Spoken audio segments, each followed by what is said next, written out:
আমাদের পতাকা ছিঁড়ে যখন মানুষকে তারা সংগঠিত করতে পারছে না, যখন তারা মানুষের সমর্থন মালদা জেলায় পাচ্ছে না, যখন মালদা জেলার শুভবুদ্ধি জ্ঞানসম্পন্ন মানুষ বিজেপির পতাকা তলে সমাবেত হচ্ছেন না, সিপিএম এর পতাকা তলে সমাবেত হচ্ছেন না, তারপর তারা এই ধরনের একটা ঘৃণ্য চক্রান্ত করে আমাদের পতাকা ছিঁড়ে একটা দাঙ্গা লাগিয়ে দিবার, ঝামেলা লাগিয়ে দিবার চেষ্টা তারা করেছিল।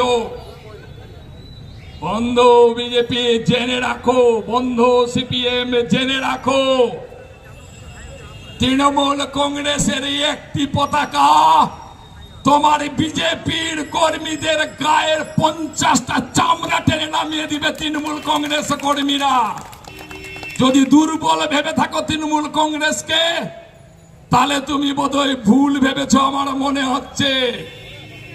আমরা আরজি করে কাণ্ডের সমস্ত আন্দোলনকে সম্পূর্ণরূপে সমর্থন করছি, মাইকে দাঁড়িয়ে বলছি, কিন্তু বিজেপির ঘৃণ্য চক্রান্ত, নোংরামি, দাঙ্গা লাগিয়ে দেবার রাজনীতি, সিপিএম এর সাথে হাত মিলিয়ে গোপনতার মধ্য দিয়ে আরজিকর কাণ্ডকে তার রাজনীতির একটা মুনাফার জিনিস বানিয়ে নিয়ে যে আন্দোলন করার চেষ্টা করছে, মানুষের মধ্যে একটা বিভেদ সৃষ্টি করে দিয়ে ভাই ভাইয়ের মধ্যে হানাহানির যে তাদের নীতি, সেই নীতিকে মালদায় নিয়ে আসার চেষ্টা করছে, তার বিরুদ্ধে আগামী দিনে তৃণমূল কংগ্রেস আরো বেশি করে জোরদার লড়াই করবে। বন্ধু বিজেপি এবং বন্ধু সিপিএম জেনে রাখো, শাস্তি দিতেই হবে সিবিআই কে। আর যত দেরি হবে তত দেরির দায়িত্বভার বিজেপিকে নিতে হবে।